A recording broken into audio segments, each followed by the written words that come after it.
Hello everybody and welcome to the Flickering Torch on our Tuesday night role-playing game stream. Every Tuesday night we play a frickin' role-playing game and we're playing the MechaHack Desperate Alliance, and this is a little bit of a weird episode. As we always do on the channel, we don't have episode 6 straight away, we have an episode 5.5 where we do a little bit of character stuff, a little bit of discussion, and we kind of come together as a group and figure out, is this, are we enjoying the game, what we like about it, what we not like about it, what we want to see more of, that kind of thing. And I think it's something that everyone should do at their tables anyway. I know Hanker and Fernail over at Ruinhammer calls it the Tribunal. That's what we like to do on our 5.5 stream. So, as always, I will throw it over to the wonderful GM for all of our games in the MechaHack Desperate Alliance. Addison, please take it away. Hello, welcome everyone to episode 5.5 of MechaHack Desperate Alliance. Today's episode we're going to do some intricate character moments, and then we're going to have a bit of a conversation. Like Ben said, we're going to kind of split it into two parts. So let's go around and introduce our players and their characters, and then we'll do a quick recap, and then we'll go around and ask people what if there's anything they wish to do with their characters after last week's episode. So first off, let's start with Jordan for today. Jordan, do you want to introduce yourself and your character? Yes. Hello everybody, I'm Jordan. I'm Uninformed RPG on YouTube and on Twitter, and I play in this game Dagger Raven, who is the synthetic android newbie of the group, still trying to figure out how all these humans are behaving, and is trying to be useful in whichever way he can, which last week ended up being pretty damn useful. It did very much end up with you having your heroic moment. Let's go to somebody who respected his heroic moment. Nathan, do you want to introduce yourself? Yep, that's me. I'm Nathan, also known as Cernade, as you can see below. I don't know what I meant to say in this part, other than who I am. Someone want to give? But what's the line? Give me the line. Who's your character? Oh, that's not a very good line. I thought someone would give me an actual line. Hi, I'm Cernade. I stream over on twitch.tv/whatever your fucking @ is. Hey, I play this character. Intro than me. Stop. You can't. Right, well, do your intro properly, and then I up. won't have to, man. Yeah. So I'm Paladin Zero. I'm Paladin Honor, named Zero.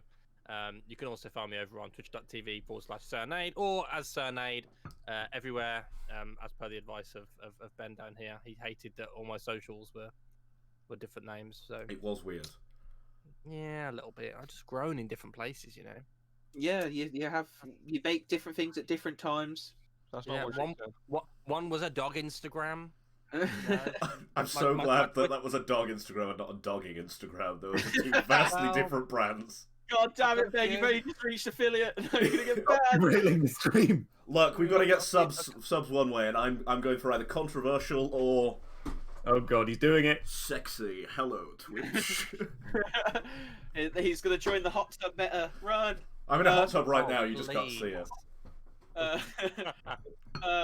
So because our big James, our big James is still eating his munch. He's eating his sandwich. We're gonna go down to the newest Twitch affiliate. Probably not the newest, but the newest Twitch affiliate out of all of us.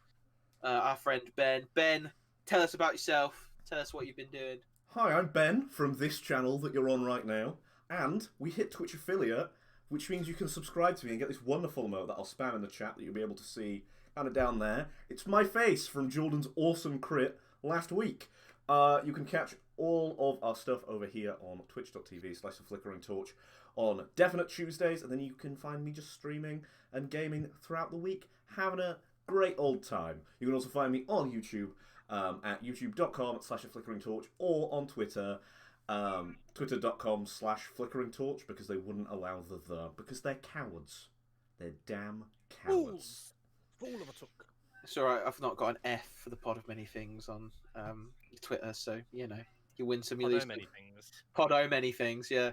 And then I think that's not my character. Pod of many things. Pod of many things. And then Big James, Let's do it. Let's have you. So I'm James. I'm playing Vasilia Fastolf in this one, otherwise known as Voodoo Heavy, piloting the Colossus. And as always, I'm Addison from the pod of many things. Whoever you Podder. are, wherever you are, whenever you are, I hope you're safe, I hope you're well, and I hope you're chilling out with us here on the Flickering Torch. So, last week, guys, whoo, it went down. So after falling into the Green Mantis's trap of trying to bury you in Flightstone Sigma, a small, porous like rock planetoid, you came up with a daring plan to try and blow the planet up with Green Mantis inside. However, you got multiple readings for Green Mantis, and they jumped out at you and separated you from Vasilia. Vasilia was unfortunately defeated, but you managed to blow the planet up with the Green Mantis inside, blowing 2/3 of it to make it begin rolling through space listlessly. And then, as you emerge from the rubble, having defeated Green Mantis as a team, you took on the huge, ginormous black centipede that had hold of the TCS Union, your home base ship with Commander McGillish on. However, after an extended fight with the mech, weak from your fight with Green Mantis, McGillish, being the hero that he is, crashed not only himself but Black Centipede into the now spinning planetoids section. You hit Black Centipede with that, hit him with nukes where McGillish managed to sacrifice himself and quite a lot of the crew on the Union to take out Black Centipede, and eventually you and the remaining survivors in escape pods were picked up by a strange old woman living alone with some mechanical pets in the middle of space, just doing her thing. You were introduced to Agatha, this strange woman who had these mechanical pets. In doing so, in defeating Black Centipede, though, Doc heroically used his own body at a time when his mech was disabled to power his mech, knowing that he is also electrical and like animatronic and stuff. However, we do not know the consequences of said link up and the using yourself as a battery to power something that is a lot bigger than you. So yeah, that is where we ended off with you guys being just left to rest on this somewhat disheveled orbital, I'm going to say like observation platform. Like it's not like a full space station. It's not massive, but it can host like a crew of people. It's almost like the International Space Station. Like it's big, but it's actually the International Space Station doesn't have a lot on it. Like it's not as big as it's you would be led to believe seeing it in space. Yeah, we had to park on the outside. Yeah, you guys had to park on the outside, and like the escape pods, the 10 that managed to escape, all like magneted onto the ring of this space station. So Agatha kind of left you guys to like deal with yourselves. She was kind of like, "Come find me when you want to find me," because yeah, she doesn't really want to deal with this. You guys know her as a bit of a renegade, a very talented cybernetics technician. There we go. They're words. It's only my job. And but she just disappeared one day and just left. And you seem to have found her and her little laboratory with these strange animals on. So, like we said, we're going to be doing some little character moments in this little bit of downtime. So who would like to go first? I want to have a quick conversation with Zero. Yes, sir. You find Zero like looking out at the Black Centipede ruins, like what you've got left of him. The Green Mantis ruins as well are being like almost like tractor beam to this station. I feel I may have got the wrong idea about you, kid. He kind of taps you on the back. How so, sir? Well, you Neo-Dominions, you're kind of known for your glory-seeking at all costs. I really didn't intend for you to, well, I didn't think you'd follow that order to help people get out. And you know what? I know that must have been hard for you. But you did the right thing. It was... no decision is made without difficulty in the heat of battle, sir. But I need to ask you, would you consider yourself the same as Vasilia? In what way? Would you consider yourself the same as Doc? The same character as Doc? As much as I'm trying to see the human in Doc, sometimes I struggle. I don't think I'm the same as either of those. True, I would agree.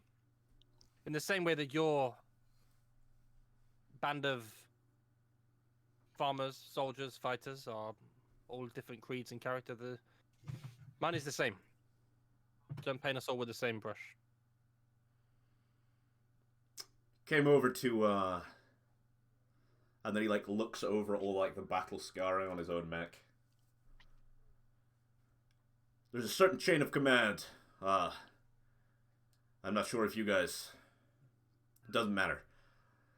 If I, am inoperable for some reason, I think you'll take good care of my team.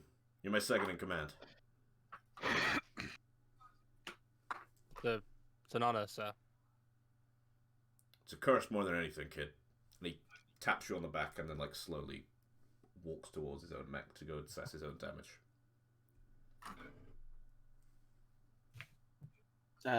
As you walk towards like where your mech is, you do notice that you're not sure if it was intentional, and if it is, God bless McGillish, but most of the people who have survived are your pit crews. Like, they're your mechanics, almost like if we need them to fight, we need them to also be able to, like, do. And yeah, it's just another little thing that I feel as if Frith would notice and kind of feel about.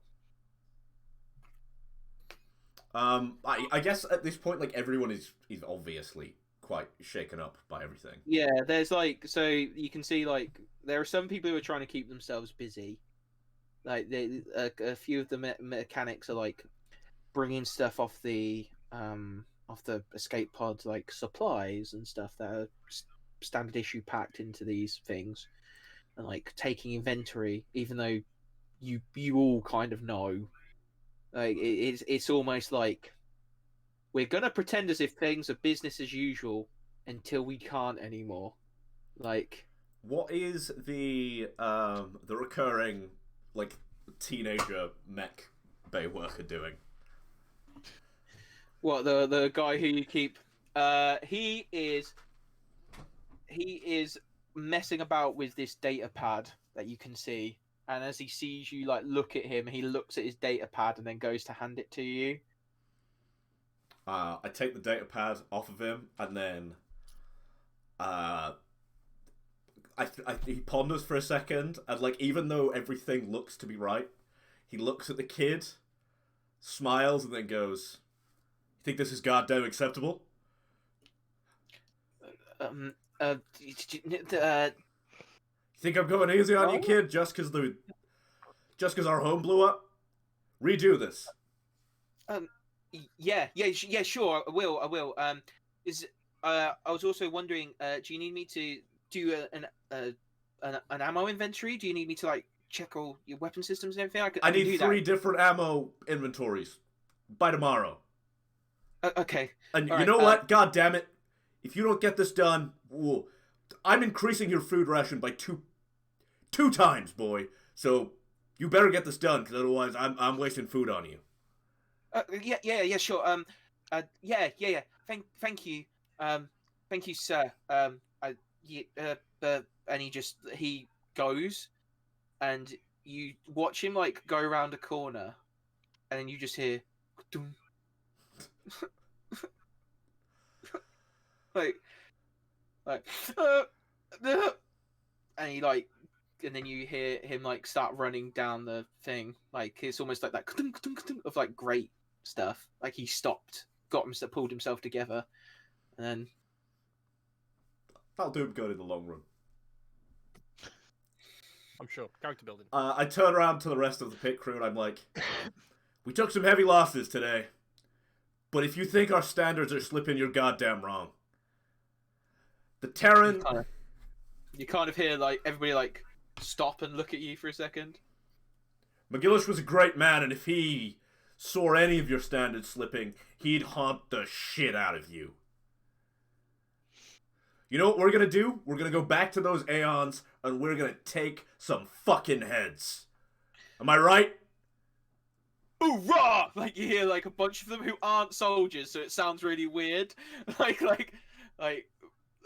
join in, and you hear a couple of them go, and then they start like almost giving themselves orders, like make sure anybody who's wounded gets a bed. Like we can put them in the ships. Like they start like moving, almost like again that thing of, if I keep busy, I do not have to deal with how I feel right now, sort of thing. Good.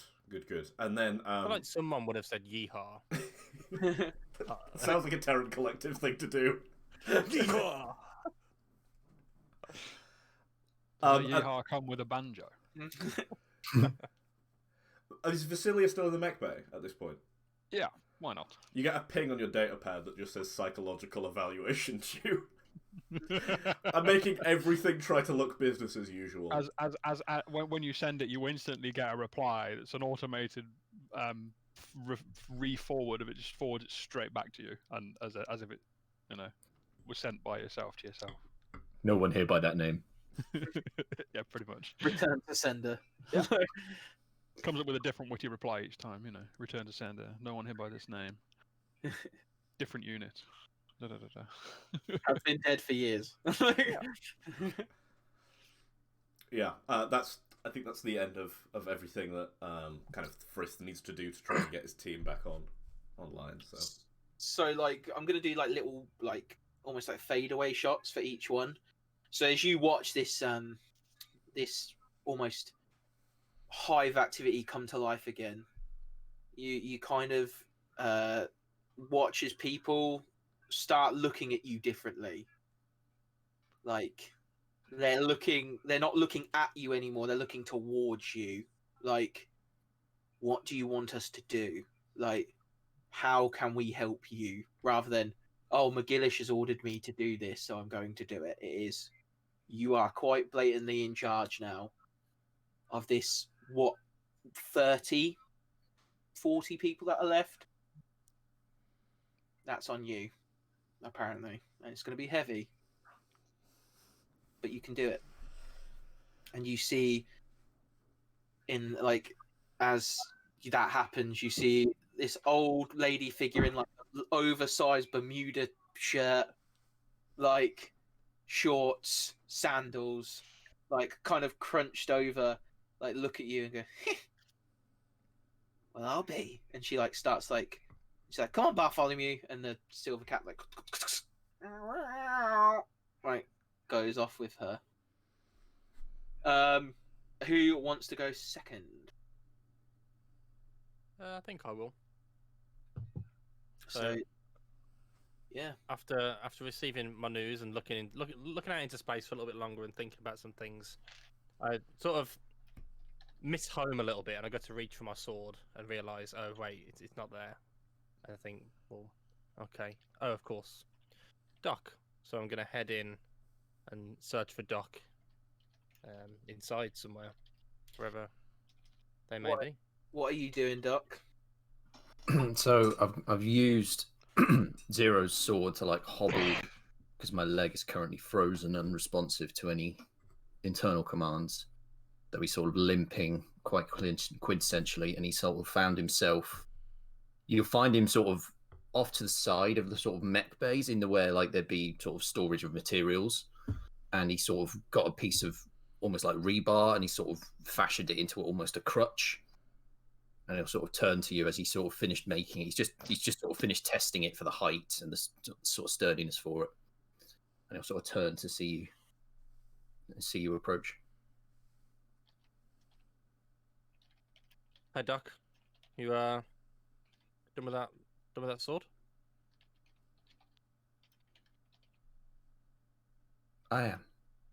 And he'll present it back to you. I hope it's from what I understand, it's an undignified use for such a weapon.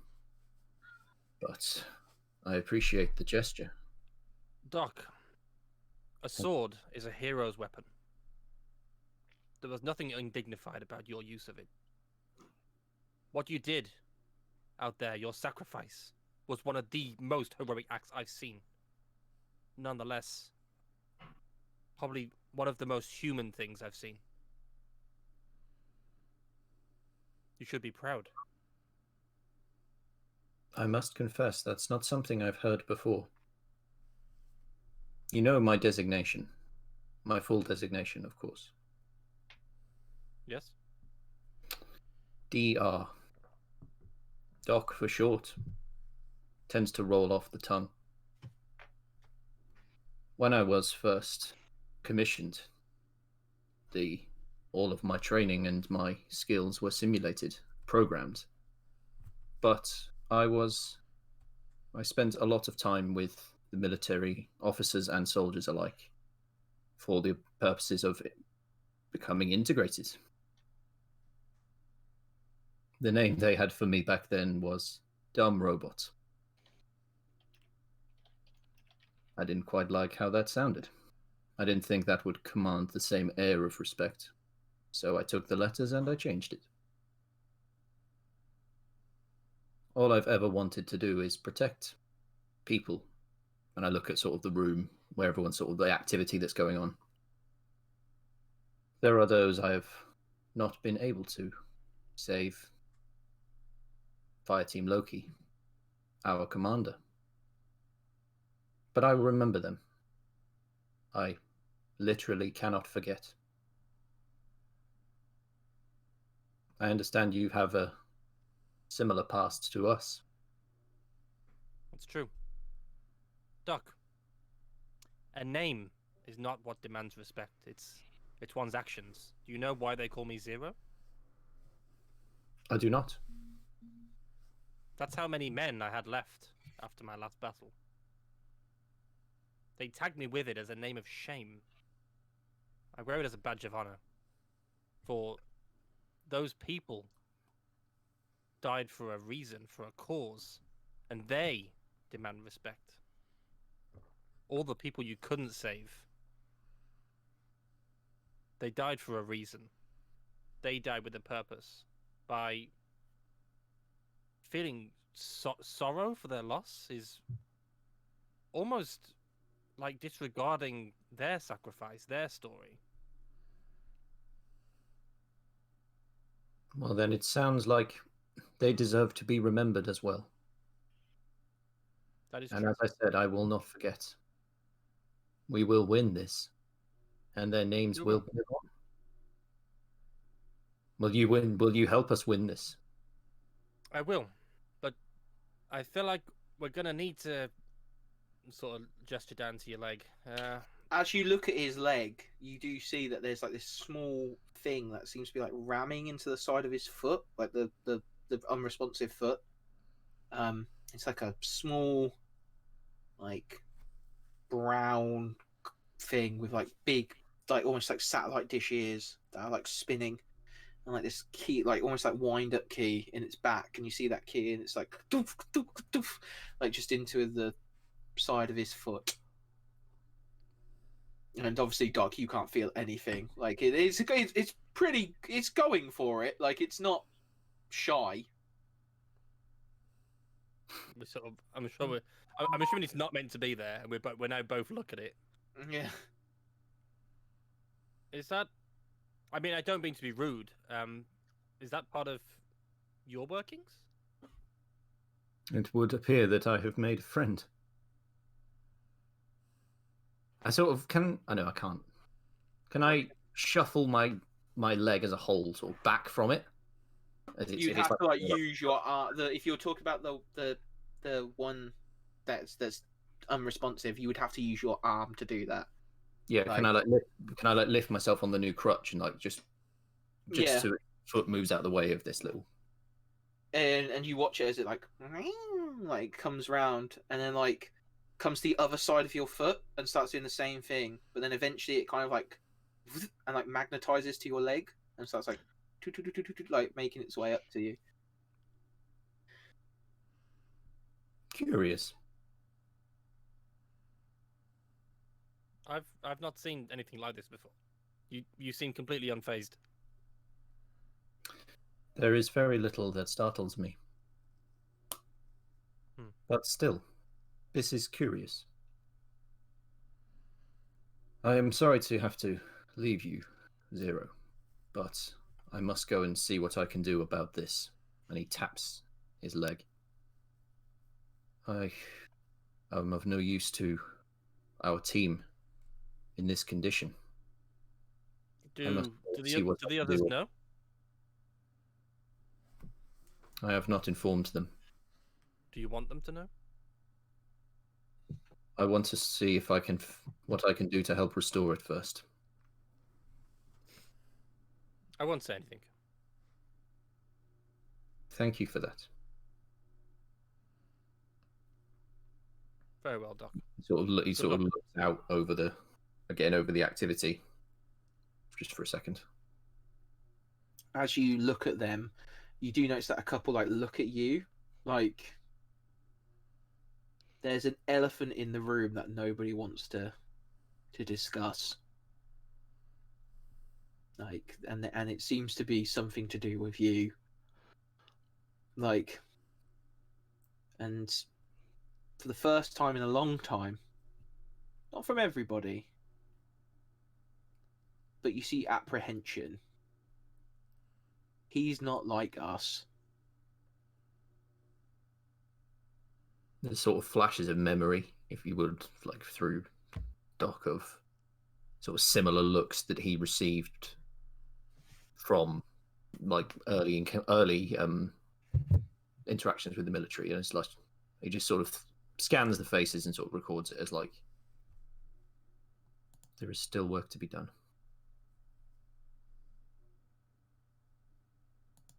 Does that unless there's anything else you guys want to do, I can do a pan out of that scene if you want. Yeah, I think I'm going to start heading off towards somewhere where I can try and be private and work on my leg. So that's all I'm going to do. There is one more conversation I want to have. It's kind of in the mech base. It makes sense. I just want to go over and find my pit crew. Yeah, so you see Orville, Sophia. I need to really Gaston. Percy. Everyone's favourite Percy. And Ben's favourite. Gaston, my guy. And Gaston, Percy, Orville, and Sophia. Sophia is in the middle of yelling at Percy because of the fact that Percy has 2 blankets from their escape pod, and Sophia is like, "Hey, that's mine!" And he's like, "There's everybody literally has 2. What's so special about this one?" It's like, "That's literally the one I slept in." He's like, "No, and you have a spare one, and I have a spare one. Just take that one." And she's like, "You're just a lazy piece of shit!" And she's really angry with him.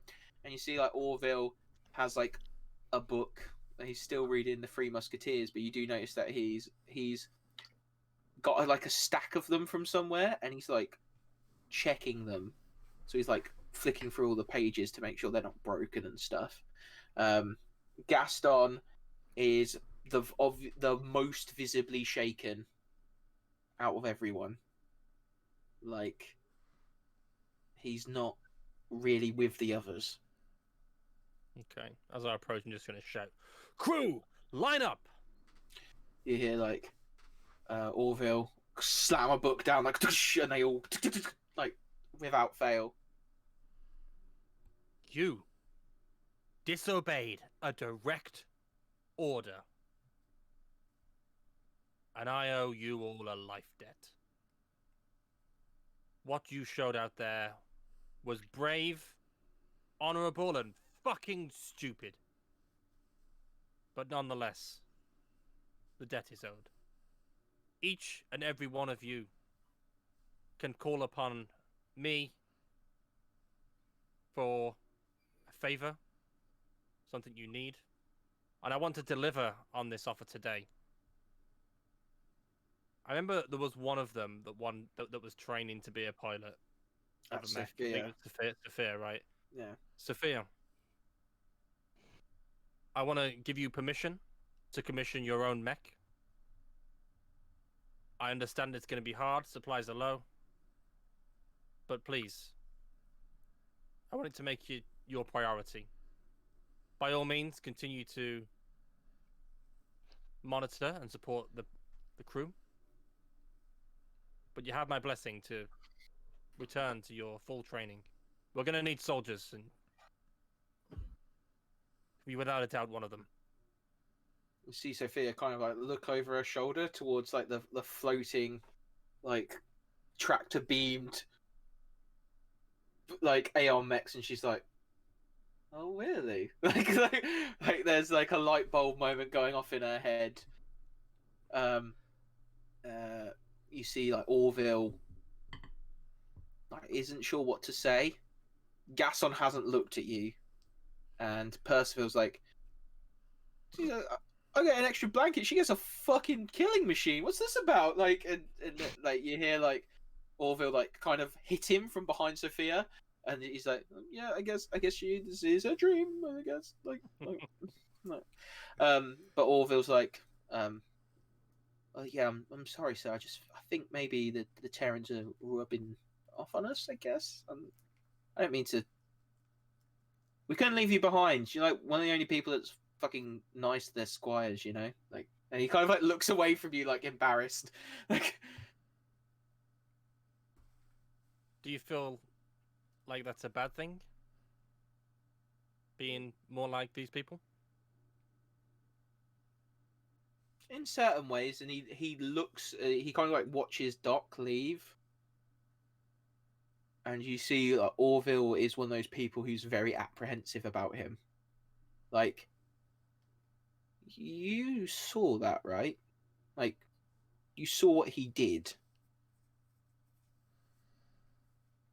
I saw a member of this crew do one of the most honorable things I've ever seen on a battlefield. What did you see?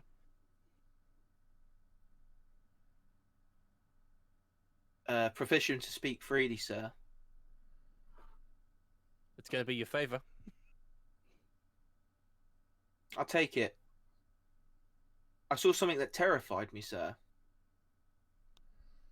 I saw a weapon that we had no idea existed, but does. And can be replicated. And is disposable. I saw a bullet in a really big fucking gun. And I don't like it. He scares me. And he scares me for what, if this goes wrong, could happen. Orville, fear is what keeps us alive. It's not something we should ignore, but learn to understand. Did you always know how to fix a mech? No, sir, had to learn. Yes. It was a weapon that you didn't know anything about, but through hard work, perseverance, communication, you learned. And now you're one of the best damn mechanics in this very room. This is no different. The approach might be different. The theory is the same. Embrace your fear, but refocus it.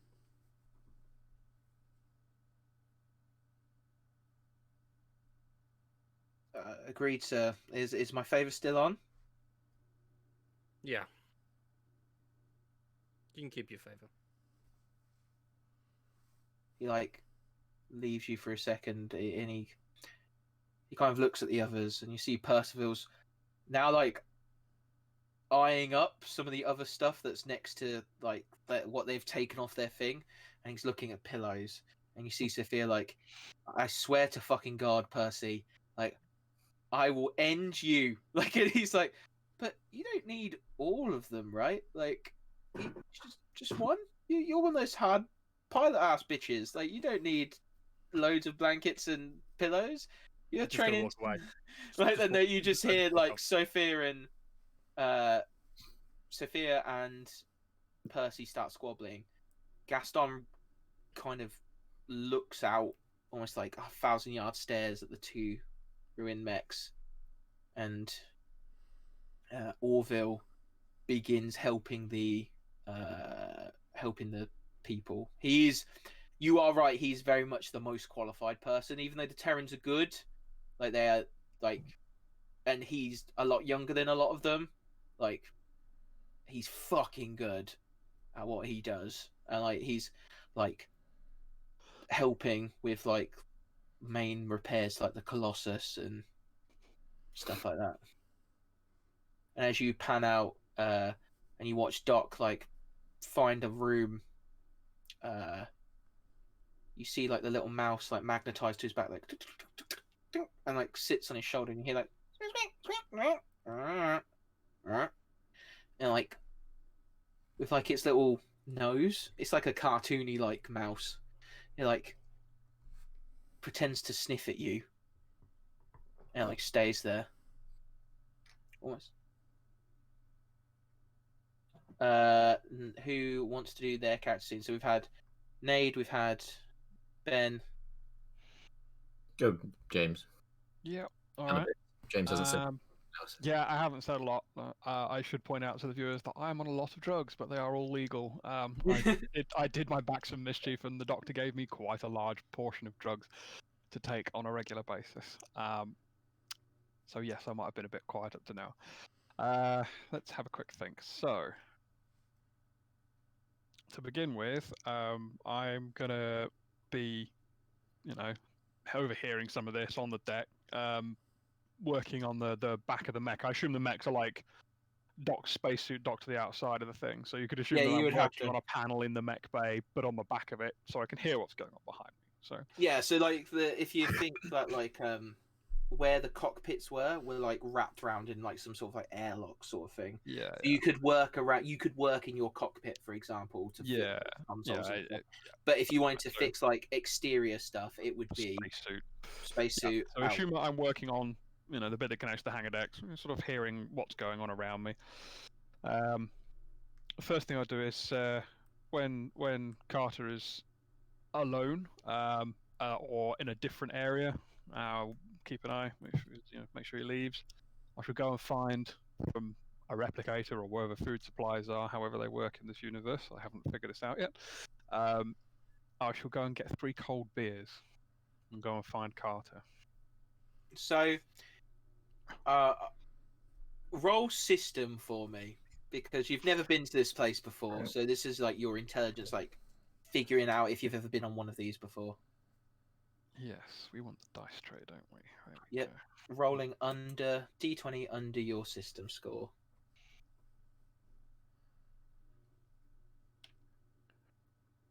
No. 19 to roll under 14.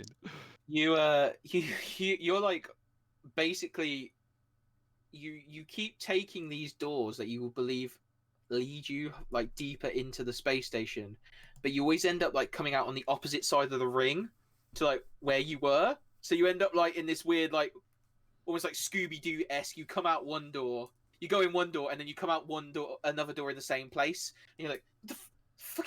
Like, and you just keep doing that until you hear an old like. Oh, hello. What's with the the doors in here. They seem to around and around. This place is confusing, even though it's small or That's appears fine. small. That large like baggy Hawaiian shirt like looks at you and she's like, "You're just not using the right door, are you? What are you looking for?" Supplies, beer, food. Oh, Beer in beer. particular, cold. Beers are in the Oh, fridge. Like kitchen's that door, and she like points you towards a door. Like it looks exactly the same as all the others. You look at it and you're like, "I'm pretty sure I've been in that door." Like, oh, thank you. I'm Vasilia. I didn't catch your name. Agatha. Agatha. Nice to meet you. Thank you for taking us on board. As you may have seen, we weren't on the best of footing out there. Well, when you detonate a thermonuke in space, like you kind of have to go and see what's going on, don't you? It's a bit unusual. Yeah, yes. I imagine it would have made quite a noise to the sensors. But yeah. So I just thought I'd check it. You sent some of my things a bit weird, and I'm not sure if I can fix them, but I'll try. It's some long-term projects, some for years. Like, you know, Hopefully it hasn't done too much damage or any damage at all. hopefully. Is she standing there with any of the pets at all? There's you can see Bartholomew, the like silver cat, and the like golden dog next to her, like, looking up at you, like, and she's got because you notice you thought that Bartholomew was like on her shoulder, but he is just hovering there, like, like, and she's like, "They're too heavy to be on my old frail body." I'll look at them and say, "Well, I don't think we've been introduced. Who are these two?" This is Bartholomew, and this one, and she looks. I haven't got round to naming this one yet. I quite like the name. I'm gonna say Robin, and she like looks at him, and like she scratches like between his ears, and you hear that of like scratching metal, but it reacts though, and it's like it like rolls out this like almost segmented tongue like that you hear. Is it like a ribbon cable? Yeah, pretty much. Yeah. I was like, "Oh, are they friendly?" And I sort of do the kind of thing. They're all right if I tell them to be. If not, and she like looks at, and you see like Robin's eyes kind of like go red for a second, and you're not quite sure what's going to happen. She goes, "We don't want to show you that. No need." And she then just like pats it on the head, and he just goes, and he's fine. He's like, if he's in friendly mode, or do give him scritches and things. Same with the cat. Yeah. And I'll say, how do you know? How do you know Carter? I think we had that transmission last week, didn't we? Yeah. She called out to all of you basically, like, well, look what we have here, like, and she's like, "Oh, he's a client, old, very old." A client? Yeah, like. And you can see that the cogs whirring of which bit of Carter is cybernetic. Dare I ask? What makes him a client? Well, you'll have to figure it out. It's obviously a testament to my work if you haven't. Okay. She like adjusts her glasses, like her like whiting blonde hair. She like ruffles it a bit, and she's like, "Well, beers are over there. I'll just go check out on some of your friends. That kid in the night uniform," and she like points at Gaston, who's still staring out the window. She's like, "He looks like he's gonna be sick. I don't like it when people are sick on my ship." Like, there. I'll take him a bucket in a bit. Thank you. Beers are over there though. Fridge. If you want hard liquor, you're gonna have to go to. And she like points at another door, which you're a bit like, "What?" And she's like, "You have to go in there. I think top shelf, maybe, or maybe second top. You've got an old bottle of 19. No, sorry, 2021 Jack Daniels, aged properly in the vacuum of space. And she looks very like impressed with that. Like, Ooh, Out of thank character. you. That sounds like all the humans had to escape the planet for some reason. I wonder what. I Hope say, it's still got like "Ooh." the Tesco label on as well. Yeah. Space Tesco's. I say, ooh, thank you. That would be greatly appreciated. It's been a long few days. 2020 was a shit year. I'm just saying, like, but for alcohol, great. Your history must be better than mine. It's kind of needed. Like, she's like, well, Vasilia Fastlov, and she like looks at you, and she then starts reeling off like your own history to you. Like she starts like going, Just have from this place, and she basically like does your timeline and goes, "It's been very nice to meet you. I've learnt a lot," and she just walks off like. that kind of moment, and just as she walks off, I'll go and retrieve 3 beers and that bottle as well that was mentioned. I'll stash the bottle for the minute, and I'll take the beers and go and find Carter. Okay, Carter is going to be in. I've been to this space station before, right? That's where I got my eye. Yeah, but it was a lot more well looked after. It kind of looks like she's trying to turn it into some sort of like beach resort. You notice there's like plants growing everywhere. Like you swear there's sand in some bits where you're a bit like, what the fuck why is there just set a pile of sand there? Like it's very odd. So yeah, I'll walk into wherever you're hiding with three bottles of beer in hand. Carter gestures for you to throw a beer over. Launch a beer. Yeah. If that went everywhere, like That would have been quite funny. Just boom. I'll join you in opening one, and Does anyone know if any of that space blood got on me? Am I covered in blood still? No. No, it didn't. Oh no, yeah, you are. No, from the stabbing, yes. Yeah, yes. from the. You are still kind of covered in blood, yes. Cool. Weren't you inside your mech when you did that? No, he I got out. jumped He into jumped his out. mech and stabbed him with my combat knife. You? Yeah, you did. So you do find Carter in his like flight suit with like his helmet like next to him, still covered in like the Aeonis viscera, which is like this weird like maroony purple color, like across his flight suit. It's like grim. Makes the fact that you went and intimidated the teenage like assistant quite harrowing. I totally forgot about that detail, so now I'm like, that made that scene even better. But yeah, you find Carter, he's there. Cool. So I'll throw you the beer. Yeah. Carter cracks it. He's very quiet.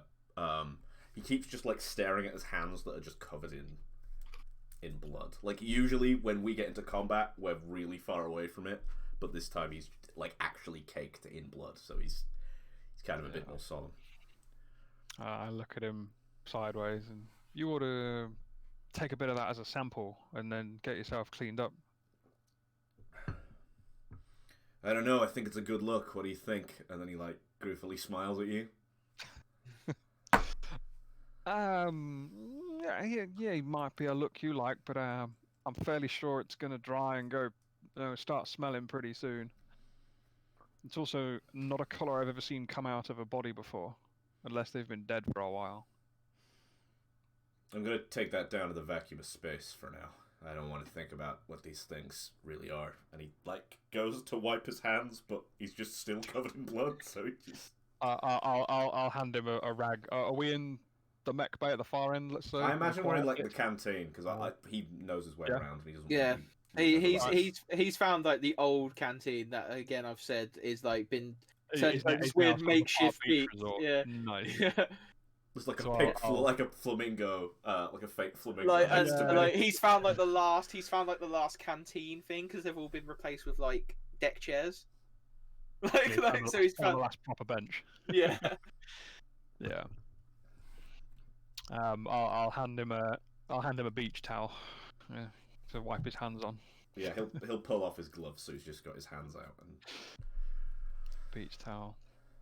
you notice the resemblance yet? I mean, the dog looks nothing like you.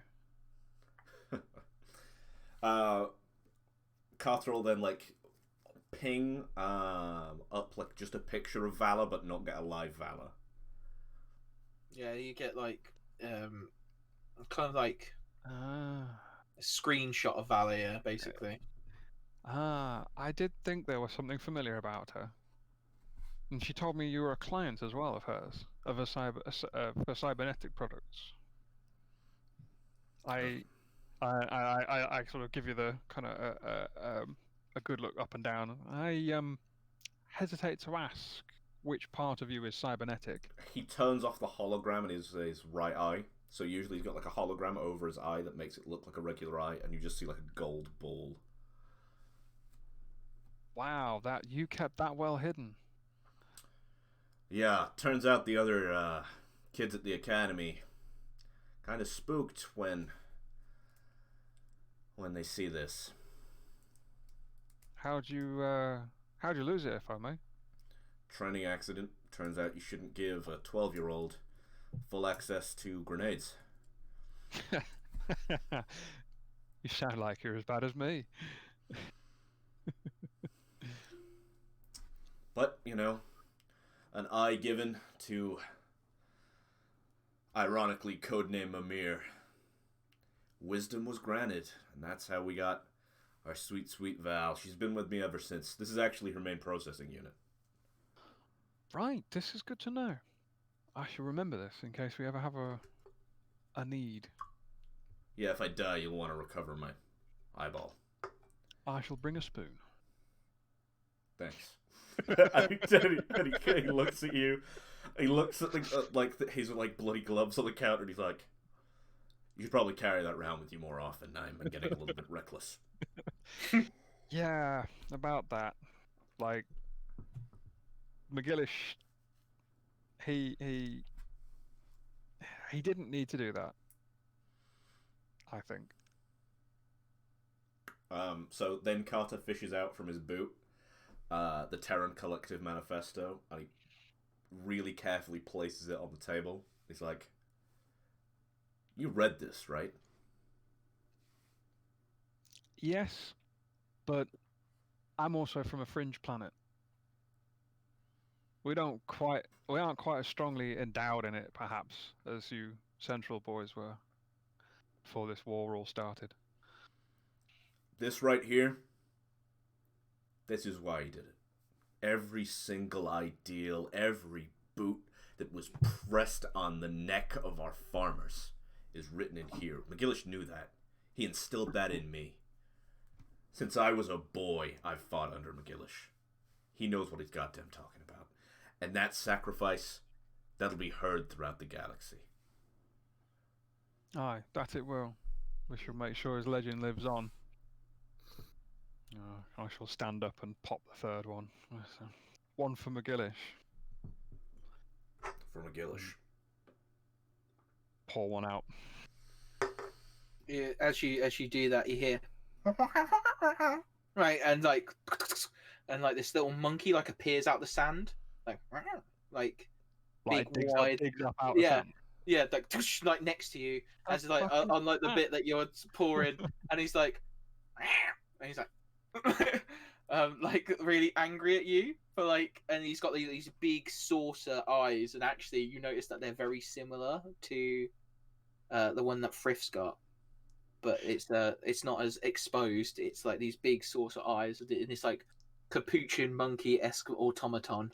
Like, yeah, I'll use a little bit of a psychological trick here and just say, no, excuse me, just hold this, and just pass him the empty bottle and then go and sit down.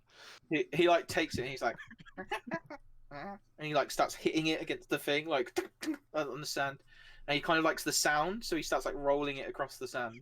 He's like, Well, that'll keep it entertained at least. Yeah. Okay, as it fucks off and plays with it. You know, I thought we were a serious military unit at one point. I really did, and now the person who saves our ass is building toys. Everybody has a career change, I guess. Everybody changes in life. It's what happens.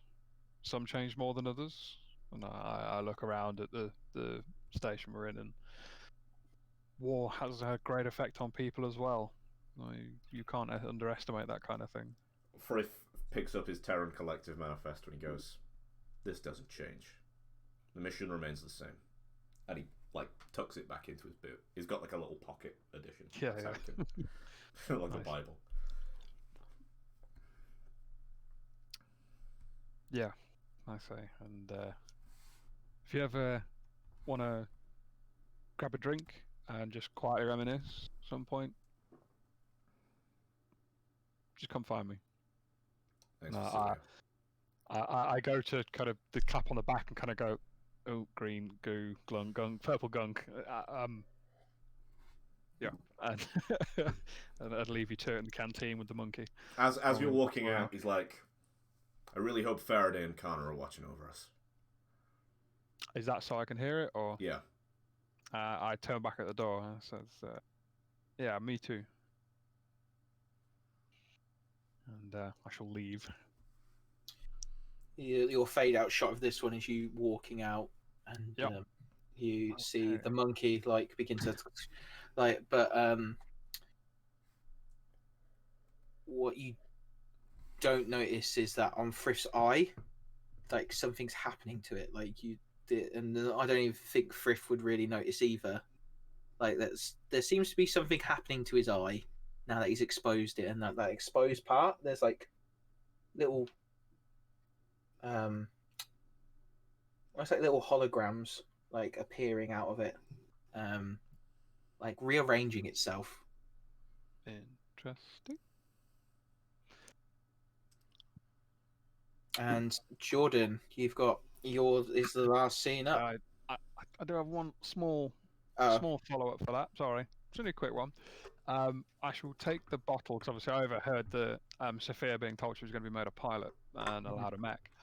I'm going to take the bottle, go and find Sophia, and take a blanket and a pillow from another storeroom after probably another engaging running around doors moment.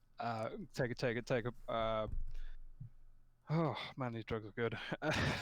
Take a pillow and another blanket to her, along with this bottle, and say, "So a little bunny tells me you're being made a pilot."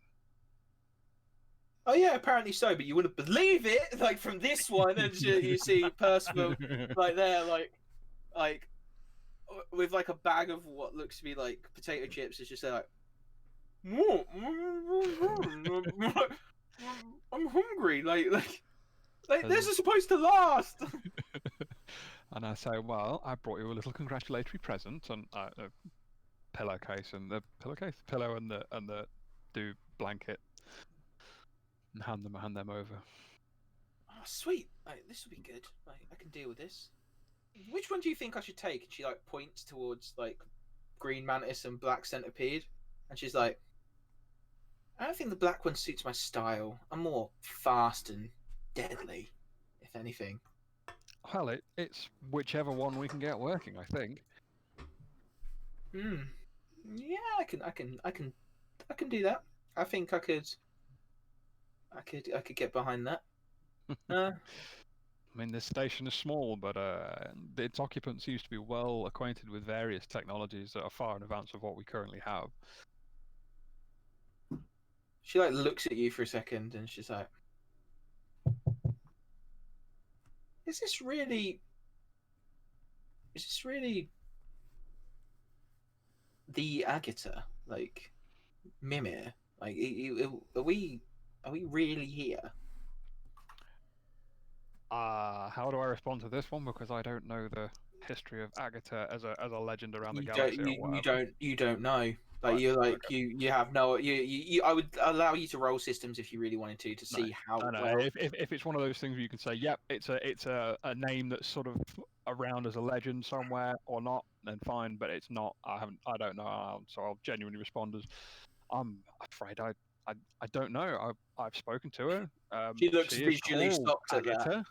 She is called Agatha, and you know, the cat that she has with her and the dog seem very friendly and well put together. What else can I say? They're, cybernetics.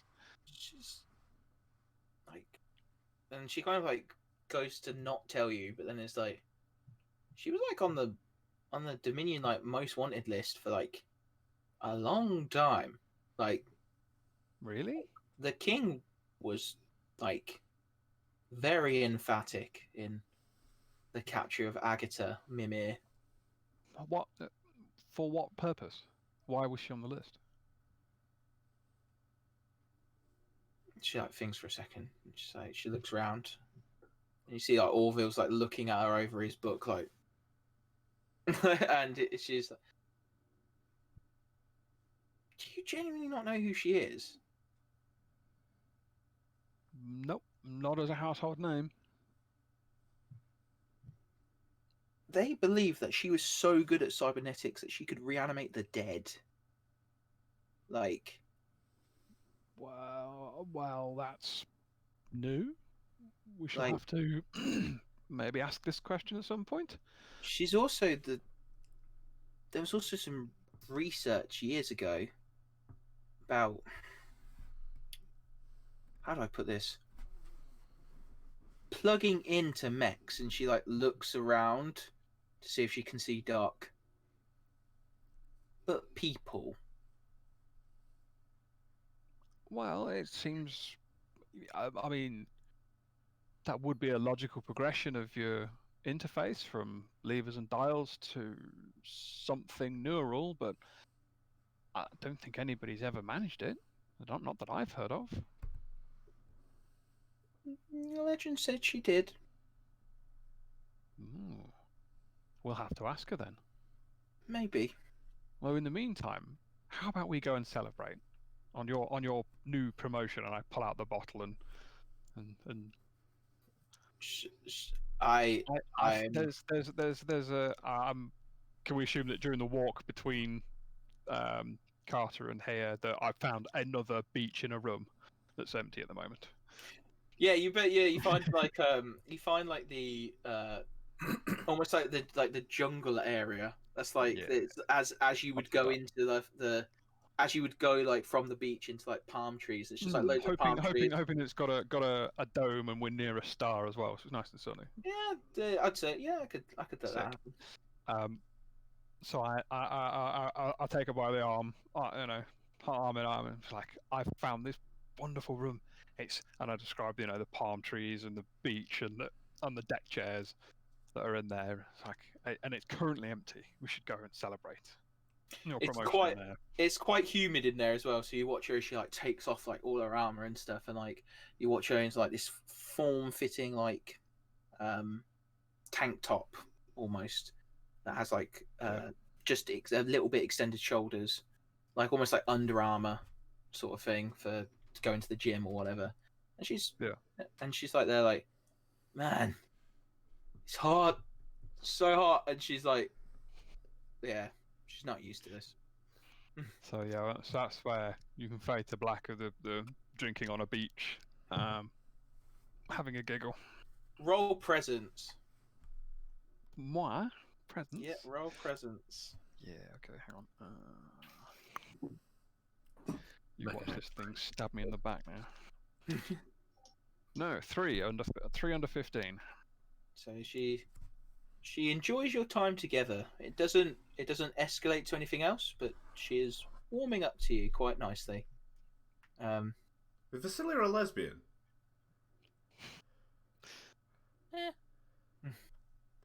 Out of interest. Yeah. Oh, okay. I was waiting for our Paladin Zero to make a pass because it was going to be funny. Also, as well, I would say with your presence roll, because it would say she's not sure, like, as well. So there's a playful element of like, oh, this is cool, and then there's bits where she's like, oh, but I'm not sure whether this is. It's like almost like she's never had to deal with this before, because as a squire, you don't really try and make out with people, like. So she's now you're helping her discover herself. That's the quote for this campaign, guys. Yeah, and then say again, Jordan.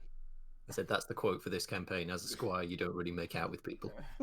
And then Doc, how do you want to? I am going to disappear real quick. I am going to go get some more drugs, so I'll be right back. Okay. Totally legal back drugs. If anyone's tuning in. Yeah.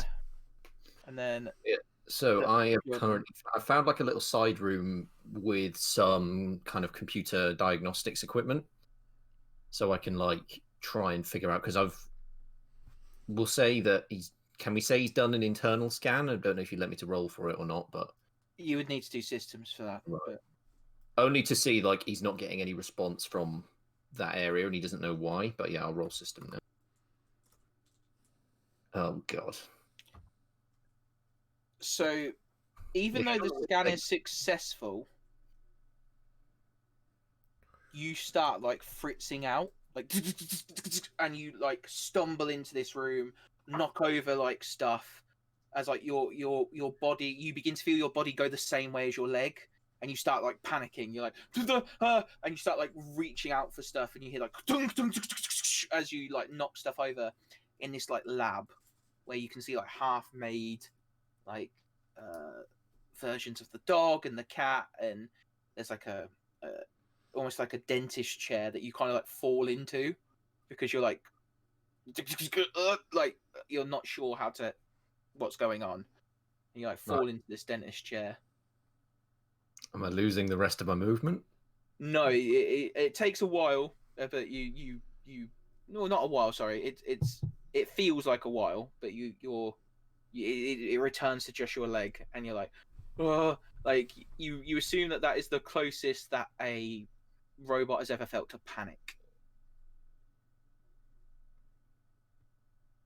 I was about to say he breathes deeply. He doesn't breathe deeply. He sits and contemplates for a few seconds, and then he starts to sort of look around and see what kind of equipment they've got available and how it might help him to figure out what's gone wrong, and if like in terms of if it's like internal diagnostics, like opening up if there are panels on his leg or something, he can open up and look at the actual physical wiring. And there is like a full body scanner, and like almost like how cars now have those like computers that you can plug into them, and it tells you what's wrong with the engine. There's like one of those packs near you. So you could either use the full body scanner or use that pack. It depends what you want to do.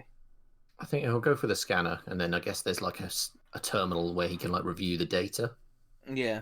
So he'll hobble in, like sort of with the crutch, like leaning for support, hobble up to this scanner and turn it on, and start finding out what's wrong with him. So you notice as it goes through, and you watch you almost like watch the monitor as you're in the scanner, and you watch as it like shows all your systems are working nominally. Like you see like almost like your circuitry and everything, and you see like your power core and everything. But one of the problems is that there's no power going to your leg, like at all. Like it's going to everywhere else, but there's something like just as your leg joins your hip, and that whole area where the rest of it is like lit up, is just black. Cool. So I guess after seeing that, he like focuses on that area and see if there's any. Can you do like a focus scan on that area to see if there's any like loose connections or severed connections of any sort? Mm-hmm. So specifically, yeah. So your system check, please. System. System, Jake. That's a first. That'll do it. I hope. So, what usually causes this sort of internal like thing is if there's like a circuitry fail, like the circuit's not working in that part, so it shut it off and like dead ended it from the rest of your body, so the rest of your body doesn't like lose power, because obviously it would try and divert power to that area.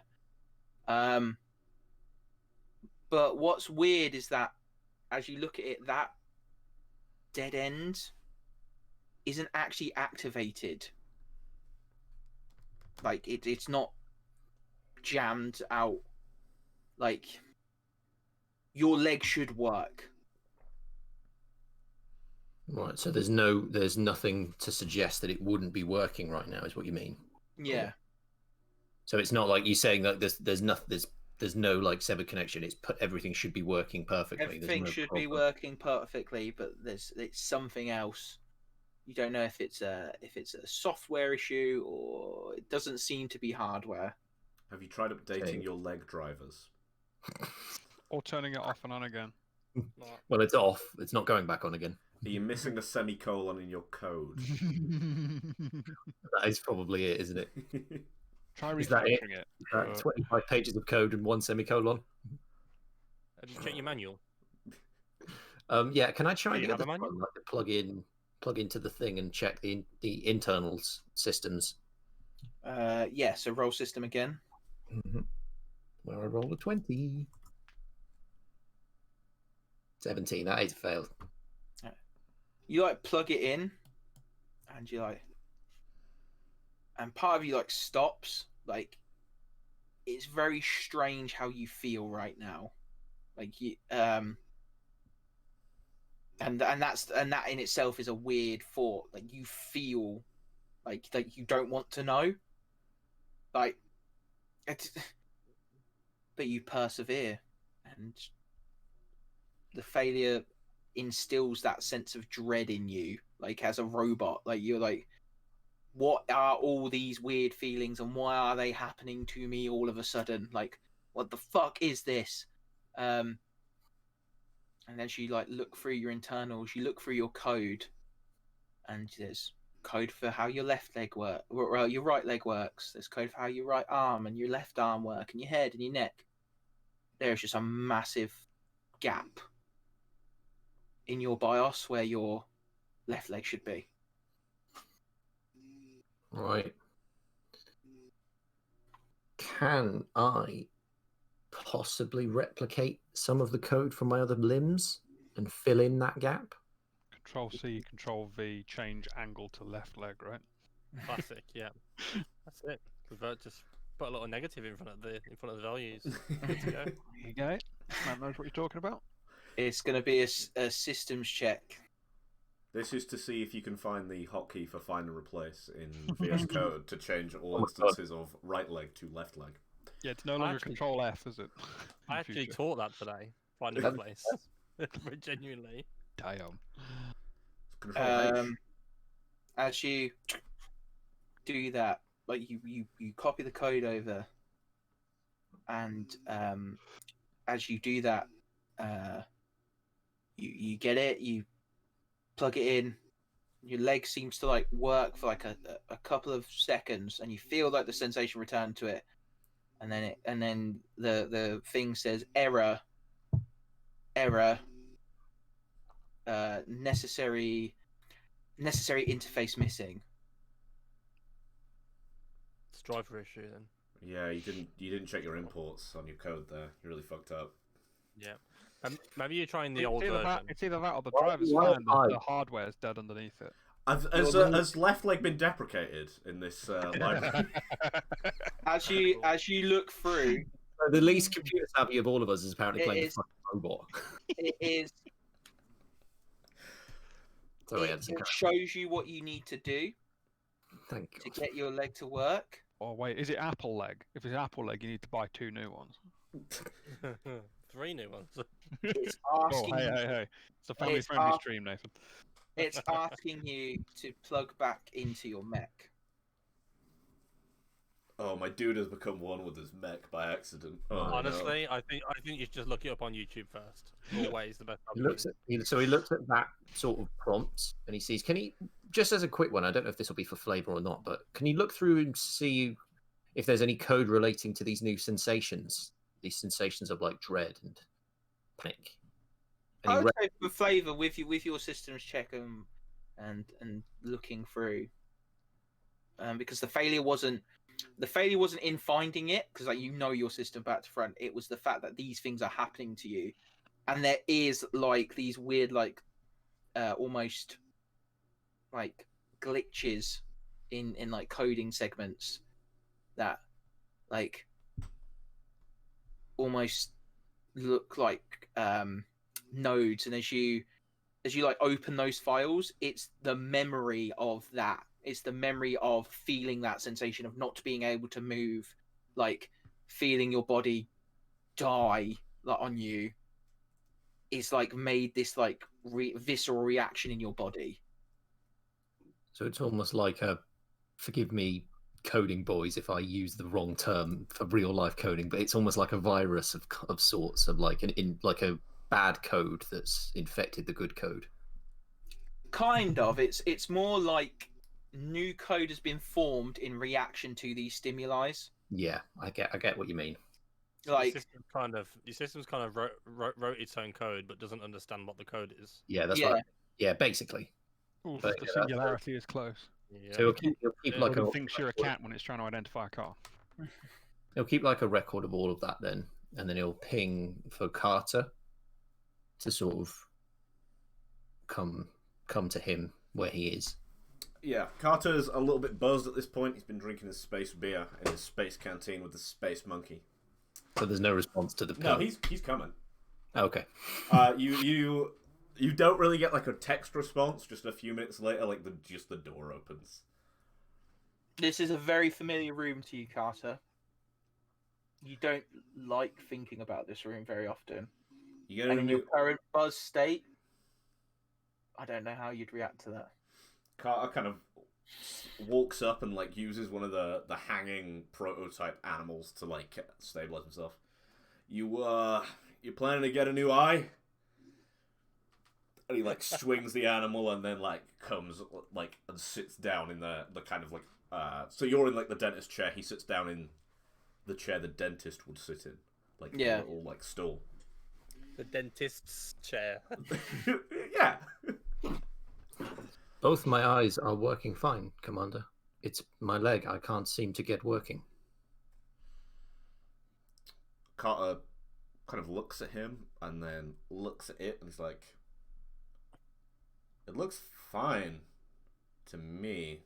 What's the problem, Doc?" And then he like grabs one of the monitors that's like part of this big cybernetics kind of rig, and starts like just scrolling through. He doesn't know anything about programming, but he's trying to see something obviously wrong. You kind of see that photo of like the black left leg, but you can see that there's now an after photo of like, it's not quite black, but it's not quite as the same as the rest. Like there's some power returned to it, but there's like something stopping it from re-energizing completely. As you can see, Commander, I will explain this to you as you know nothing of programming and I am an expert. And I'll explain to him there's one title like the lack of code for the leg, the sort of there's nothing wrong with the hardware, it's the software, and also about the new sort of sensations that he's getting from these new, and he'll point them out. This code is new. So just to clarify, your first arm is arm 0 and not arm 1. That, god damn it. He looks over. Animal starts counting at 1. Come on, Commander, please focus. That was a 25-minute discussion on my issue, and that is all you seem to have absorbed in that time. Why does numbers start at... Never mind. It's fine. You got a psychological problem, kid. Then, is what you're telling me. I mean, your brain is code, so it's... Do you need to do a psych eval?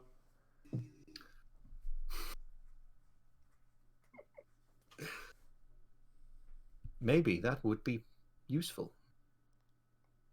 But for now, I believe I know what I must do to fix the issue. And he explains. He looks at you again and he's like, "Why don't we just humor me?" And he pulls up the psyche eval questions, and he starts reading them out to you and waiting for your answer. I need you to roll presence for me, Jordan. The robot that went to see a shrink. That's a success. The children's book waiting to happen. So it's all the psych eval questions are obviously what would you do if you found this thing, and rah, rah, rah, almost like problem solving that has psychological undertones to the problem solving and word association. But there is a moment where he says something about what do you associate with what do you, if I say move and you go to say still and you have to choke it down and then the word trapped and you choke that down as well, and you're and you say something that won't get you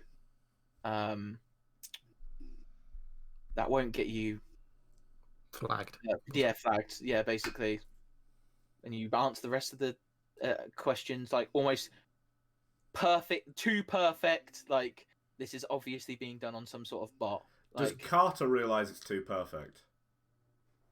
I would say yes, but you don't know. You wouldn't know if that's just because of what he is, or he's acting.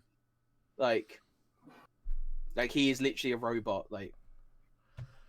Are you wearing the aviators at this point or not? They're around his neck because he pulled them down when he was in the mech. So Carter reads. He's a little bit suspicious. He looks at you. He looks at those things, and he's like, "You know why I tell you to wear those things?" Why is that, sir? And then he turns the hologram off, so you see the golden eye, and he's like, "People will, they don't trust if they can't see your eyes. We're both untrustworthy." I saw the looks that they were giving me before. Well, I imagine that's because we saved a military asset and not a person. Maybe. You're a person to me, Doc. Thank you, Commander. But that means a lot. He kind of looks down. He's like, "But this is gonna suck, kid." And he turns half away from you, and he's like, "If we did save a military asset instead of a person, it needs to be a damn good military asset. Do you understand me? Affirmative. I don't need your leg to function for you to pilot a mech. I need you." And then he gets some of the blood on his actual fingers because he took his flight gloves off earlier, and he paints the Terran Collective symbol on Doc's chest. If any of the crew ask you, your one objective is to kill Aeons. Do you understand me? Yes, sir. You're goddamn right. I'll send Agatha in. She'll look at your leg. If we can't get it fixed, then he kind of looks around, grabs a crutch when he hands it to you, and he's like, "You're still goddamn effective. You understand me? If anyone asks, you're fine." Yes, sir. Good man. And he then at that point, as he goes to leave, sort of Doc's like, "With your permission, sir. You say that I cannot be trusted. My presence is intimidating. Hence why you have me wear these. With your permission." And he sort of grips hold of them like this. Doesn't do anything, but he sort of holds them like that. It's like, it's an intimidating presence, not what might instill some inspiration in the crew.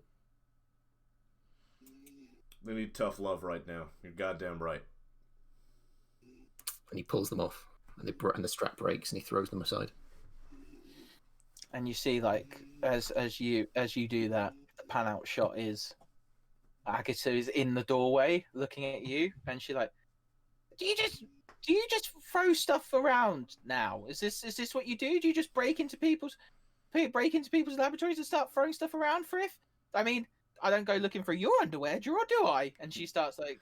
As soon as she says that, Frith looks at her and he's like, "Look, when I take one of your goddamn eyes, you get to complain." And then he like strolls out like past her. And I stay sat in this dentist chair. And she And like. I guess I have the data I can ping to her to figure out what's going on. She's already like as well as looking back at Carter, she's kind of like looking at what's on the monitors, like trying to do things, and she's like, "We'll have a look." And that's where we end like the character portions for today, so we can have like half an hour, 25 minutes chat. One real quick, doesn't even require role play, but one quick fade away. The last thing Zero is seen doing, I'm leaning up against one of the windows on my own, found a little section, and I'm staring at a data pad, and I'm preparing to hail Husqvarna. And it fades away. Fair enough. Wait a fucking Christ, if you're about to betray us, I'll fucking kill you. Man alive, we've got some that got deep. That was some deep downtime, guys. That's some deep downtime. Some of my favorite stuff happens in those sorts of moments. So yeah, so in this section, this little half an hour, because I know that some of you like the character stuff. We're gonna just have a bit of like an out of character discussion about MechaHack, the system, the story, anything like any like requests. Almost, it's almost like the DJ is spinning. Do you want me to ask the questions that we asked on the other things? Yeah, I have one quick thing that's not related to the story. Why can I hear snoring through someone's mic? That's me. Sorry. Oh, I can't hear snoring. Is the cat asleep near your microphone? No. Is it your wife? Yep. No. She's gonna kill me. That's a little cotton socks. I could hear it in between the silences in the last couple of minutes. I'm like, I'm fucking sure I'm on some serious painkillers, but I'm sure I can hear snoring in between. I'm sure I can hear snoring in between those We all speaking. should have played it off. We all should have made James think he was doing things. I've just taken another stronger Codamol. So. Okay. So yeah, what are the questions then, Ben? So the first thing that we usually ask is, what is everyone's favourite moment been from the first 5 episodes of MechaHack Desperate Alliance? Jordan has already put his hand up, so we'll shoot it to him. Jordan, what was your favourite I would like moment? to go first, and I have the question of, I wonder if this is everybody else's favourite moment, because it was certainly mine, and it was last week, the infamous moments where I had rolled 2 20s, and then I needed to make a roll. I needed to roll 6 or less, and I rolled a 1. Yeah, That was fucking badass. That was the moment in the campaign that prompted me to react in a way that made my family downstairs worry that something had happened to me. And they texted me to ask if I was okay. And I said, yes, don't worry. I've just pushed my chair back across my bedroom floor because I'm really happy. Yeah, that was cool. That was dope. I think that's going to be my highlight for the campaign so far. Which, by the way, not just that, it's been great. All of it, I've loved all of it so far. The system's really simple. The setting is not unlike. Getting onto the system, Jordan. Don't jump the gun. Don't jump the gun. We got questions. Any other favourite moments then? Let's censor Jordan for a second. I've been really enjoying the kind of fish out of water Neo Dominion into the Terran Collective moments where Zero, coming from a paladin, has usually never taken proper orders and is now very I like the way that your character's kind of adapting. Like when we were in the asteroid and I was like, no, go plant the bombs, and he did that and then charged into battle after. I fucking love that kind of shit. That's so good. That's such a good arc. It's been quite it's happened naturally as well, which I think is what's nice. Like we haven't planned. There's no, pretty much no out of character conversations about anything that goes on. It's not like between streams we're sort of like, oh, we'll do this, we'll do that. This is how the story's going to go. Everything is unfolding naturally. So although it's not my favorite moment, I think my favorite part is that I think I'm not sure it's the system or the group we've got here, but it's the first time I've ever played an RPG where the story is 100% natural. There's no pushing or pulling in any direction from either the GM or from us. I really feel like we're making a story together. Like, there's been times where I've sort of gone out on a whim and said something that I've like, oh shit, is that going to put a spanner in the game's works or whatnot? The one for me was when I called for the pit crew. I called for my pit crew being a bit of a, which I thought was a bit of a dick move. I'm basically asking Addison to make like a whole bunch of characters up on the spot and give me the privilege of having my own pit crew. And he was like, yeah, they come along. And now we've got this like awesome band of characters that are probably my favorite part of the story, just coming back to them every now and again. No, they're going to get a spin-off. They're going to get a spin-off. I see it already. They've got their own spin-off anime. It's coming. Bags of gas on. 4 members of the pit crew. Awesome. It's almost like that was on purpose, and it's almost like I really like Orville. James, have you got like a favourite moment? I think my favourite moments are poking fun at Carter, pushing back against the system in that respect. I think my favourite moments are like your guys' like ingenuity. Like, we're gonna throw a fucking planet at him. Alrighty then. That was cool. That was really cool. I think I've been saying before. You scrape a bug off a windshield with a squeegee mabob thing. Just fucking use a spaceship and a planet instead. I think I've been quoted as saying before, Addison, that like you underestimate our willingness to just charge headlong into shit without actually considering what we're doing. Yeah, like the fact that 2 of you went over the thing when you were chasing Blue Quaggata, I was like, okay, like.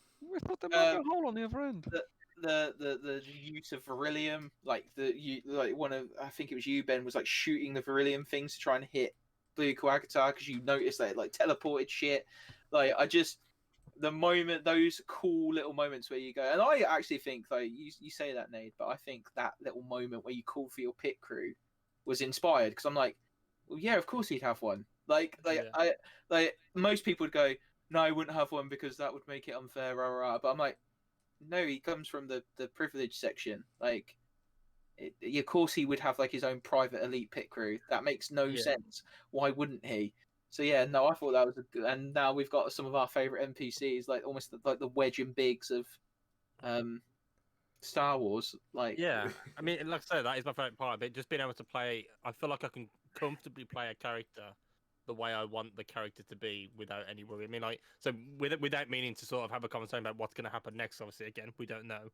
I'm sort of, currently toying with loyalties here of, we've got Mimir, who's on the most wanted list on one hand, and in my other hand, I'm currently wanting to call Husqvarna for several reasons. We want our Prime Minister back.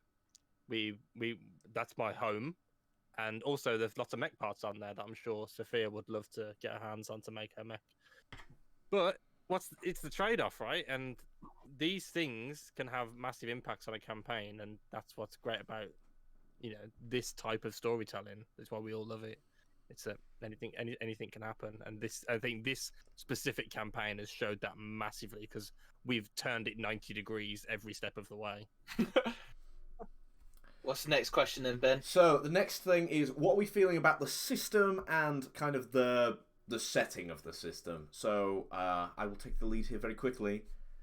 Getting to play as part of like a military or something, we don't really ever do in role playing games. We're usually like the ragtag group of adventurers. Like this time we've played as like there's a command structure and like McGillish was in front of us, and now it's kind of what was that?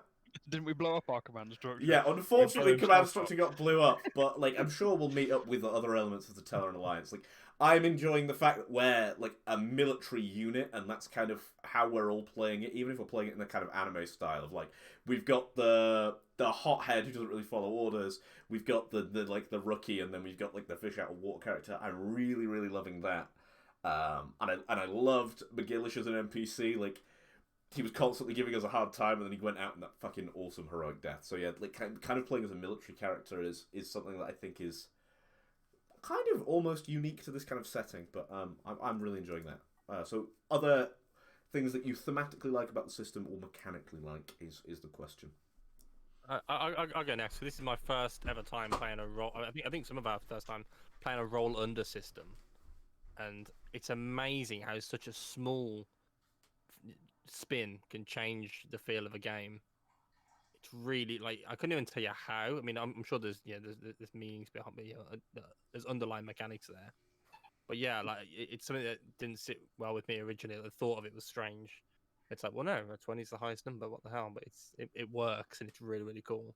In terms of the setting, I'm not that big on like I'm a big sci-fi fan, but never a big mech fan.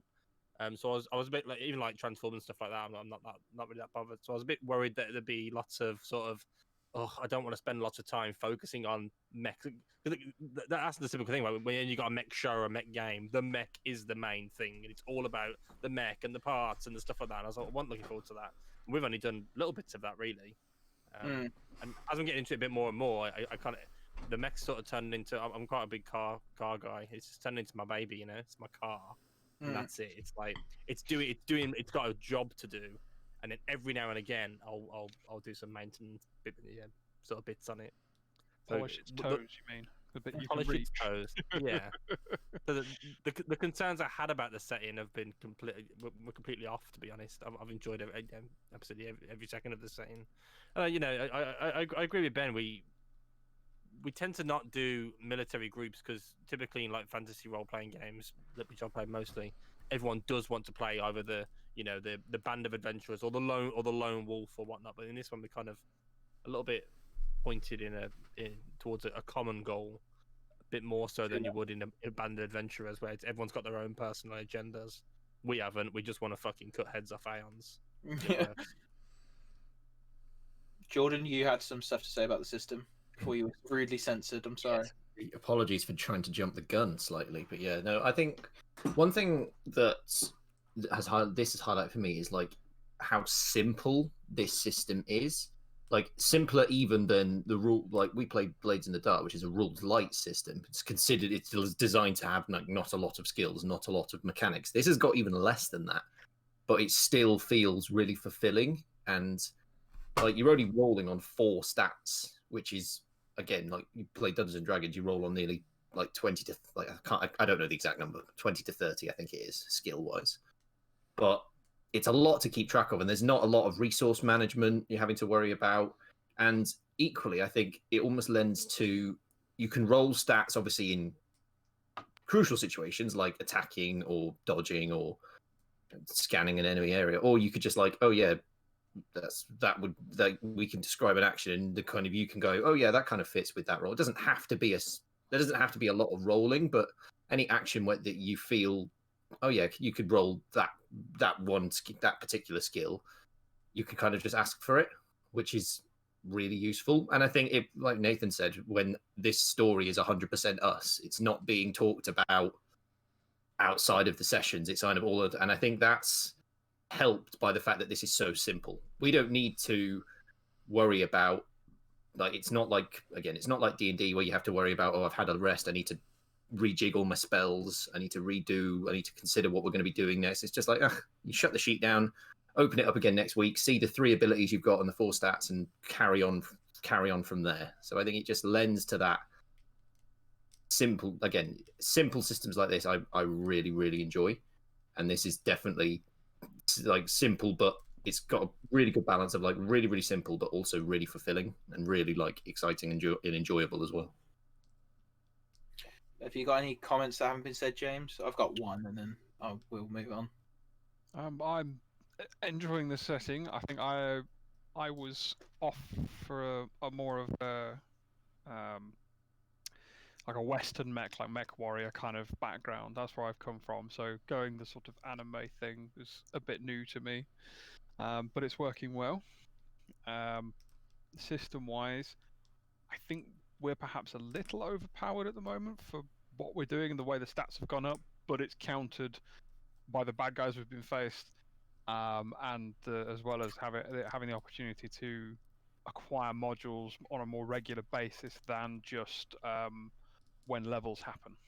I think that's been countered quite well. So. I've never felt like we're actually that powerful I've always felt kind of underdoggy because the mechs we're fighting are so much more powerful. Like in the last fight, I was the last person up. Yeah, Like- I know that, but I mean, like, the way I know it's the oh, it's the rules liar. But like the book rules versus how we're actually playing it, I think we're more powerful because of the way the level up goes. Some of us have already got quite high powers, for example, like we're on 18, 17. I think we should be lower than that as an overall thing, but it's been countered well. You know, we aren't exactly feeling overpowered, if that makes sense. That's true. There are definitely more successes than fails. I think on average. But yeah, and I think that that is true. And I do think that that was a thing on my part, but I also think that one of the cool things about it is it's cinematic as fuck, but also as well, like one of the things I really like about your fire team, because that's what parties are called in MechaHack, and that's one of the things I really liked about the system. Like kind of like Ben said, is like there is a team goal. Like in every D&D party, you always end up fighting. Like at one point about something. Like you're not really you're cohesive, but you're not cohesive. If that makes sense. Like I mean, the game's set up that way, right? You're chaotic evil, you're lawful good, you're this. Yeah, it immediately sets characters up to clash. Whereas you the reason why you guys are fighting these Aeons off so well is because you're doing it together. If you went 1-on-1 against these things, you'd probably get deaths. Yeah, they'd tank us out. Yeah. Yes. Whereas thanks to like boss mechanics and stuff. So I do get that, but I think the reason why you're overpowered is because you do things together, and I like that. Like almost like Megazording without Megazording. Yeah, like, it's how you're running the game. It's not like saying you're bad at doing it. It's just that's why I went through the book and was like, and then we got the stats and was like, that seems more powerful than we should be, but it's working out well. Yeah, when I spoke to Matt Click, the guy on my podcast who created this, one of the things about the system I really like is how even though it's so rules light, it's dense. Like it's really weird. Yeah. Like there's so much you can do with it. I do miss rolling. I will admit, as a DM, I miss rolling sometimes. Like I want to roll, and we had that whole episode where I was rolling by accident because I got overexcited and was like no. But apart from that, I think the system's really good. Thematically, I like as a DM, I like the more personal aspect that I've managed to bring you guys along on. Like, yeah, the mechs are cool and the mech fights are cool, but it's about the people. I like the fact that it's more about the pilots. Like, how these pilots react into these situations and this continuous bombardment. And I kind of took that from anime style mechs, where so for example, Gundam Iron Blooded Orphans. It's very much about these kids who are made to pilot these killing machines because they're child soldiers and that's what they do. So I really like that.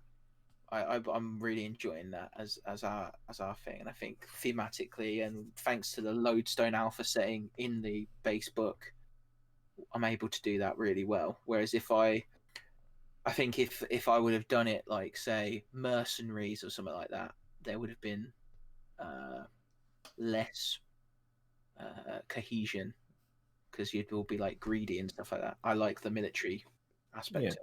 Yeah, I'm that's really the thing, enjoying right? No loot. Sorry. Maybe that's the key ingredient. There's no loot.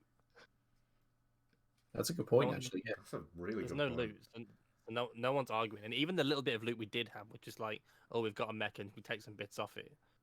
James's character is about that, whereas as on, and I've not felt any need to act, like say my character's thing was that he loves his mech the way it is. He's a soldier in the case of I have my rifle. This is my rifle. Don't touch my rifle. My mech is like that, and I felt no necessity. Thank you. I'm not on any drugs. Just being thick. Fun if you are.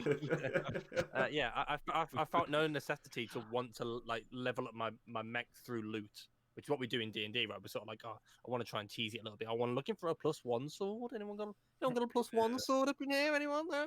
I haven't felt that need at all. I mean, so we did the whole level up, and none of my stats went up. and I do not care in the slightest. I don't care my character's stats. I wouldn't care if I failed every roll. As you say, the emphasis has been put on the personalities and the people, and I couldn't give a fuck if I had like 10 for every stat and roll and failed every time. I'd just be part of the character. I think as Jordan said, it's because it's so rules light. You don't have to then focus on all that crap. You can just sort of focus on doing the role playing side of things. Mm-hmm. Any last points to make on what we like about the system or the setting before we move on to the final question? That's the final question. Go on. The final question is... Final question. Stop it. What do you mean, stop it? This is how we get Twitch views. This... That's the classic. Oh god. Oh god, no. This, boys. It's not feet. He's sexualizing his knees. It's okay. Yeah, I think knees are fine. If we check POS, I think knees are all good, right? You're going to be the reason for Okay, you're going to be the reason for that new rule on Monday. You know The that. flickering torch thigh roll. You're one of those signs when people see a sign of like there's a rule and someone's like, I want to know the story behind this rule. You're going to be the story behind the new Twitch rule. Yeah, Twitch, no thighs. don't feed the crocodiles. Don't play with the crocodiles. What? Morgan, the thigh has to come out for the subs. Clickbait title next week: the flickering thigh. The flickering thigh. Yeah, that's got to happen. So that's it. We've won. We've won MechaHack. This is new thigh meta coming to Twitch now. Thigh meta. We've had the hot tubs. It's the year of the thigh. Right. The final question on our Young little man discussion. cracked Twitch algorithm. Thigh. You're gonna have to come on next week with chicken thighs. You know that, yeah? Thick. Eating big bits of chicken, right? What's the final question, Ben? I need a sec. I unlocked for the tunes and you assaulted me. Hey! Wow. Hurtful. That's a sexy thigh right there. We all enjoyed it on the stream. Nope. Oh, Nope. fuck. We're forced to be here.